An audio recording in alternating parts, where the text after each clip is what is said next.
अस्सलाम वालेकुम। उम्मीदवारों को लेकर हमें बहुत से पैगामात मौसूल होते हैं कि टिकटों की तकसीम सही नहीं की गई, उम्मीदवार पसंद नहीं है, उम्मीदवार कमज़ोर है। तो टिकटों की तकसीम को लेकर हमने शुरू में बहुत आवाज़ उठाई है, जिसके ऊपर एक्शन लिया गया और हमारे काफ़ी तहफ़्फ़ुज़ात को दूर किया गया। मगर जहाँ इतनी बड़ी सियासी जमात और इतने ज़्यादा उम्मीदवार हों, वहाँ कुछ फैसले तवक्कुआत के बरक्स हो भी जाते हैं। लेकिन अब इन बातों का वक्त नहीं है, क्योंकि उम्मीदवार फाइनल हो चुके हैं। अब इमरान खान के लिए एक हो जाएं। इमरान खान को आपकी ज़रूरत है, भरपूर कैंपेन करें।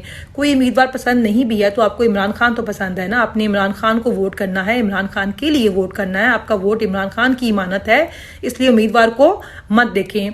कोई उम्मीदवार कमज़ोर लगता है अगर आपको, तो उसकी आवाज़ आप बने, अपने वोट से उसको मजबूत बनाएं, उसकी कैंपेन करें। अब हमारे यूथ की जिम्मेदारी बहुत ज़्यादा बढ़ गई है, क्योंकि इमरान खान को आप पे बहुत ज़्यादा भरोसा है, बहुत ज़्यादा फ़ख्र है और मुझे यकीन है कि आप खान साहब के इस भरोसे को टूटने नहीं देंगे।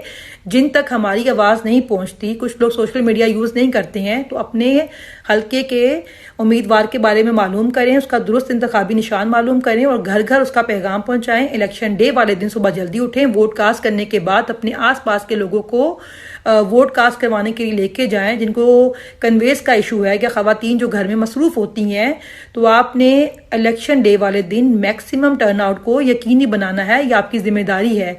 इसके अलावा कुछ लोग ये कहते हैं कि हम एक बैलेट पेपर के ऊपर 2 निशान लगा कर आएंगे, इमरान खान के नाम पर ठप्पा और नवाज शरीफ के नाम पर क्रॉस। आपने लोगों को एजुकेट करना है कि इस तरह करने से आपका वोट मुस्तरद हो जाता है, क्योंकि एक बैलेट पेपर के ऊपर एक से ज़्यादा निशान नहीं होना चाहिए। इसके अलावा वोट कास्ट करने के बाद जब तक रिजल्ट आपके हाथ में नहीं आ जाता, आपने अपना पोलिंग स्टेशन नहीं छोड़ना है।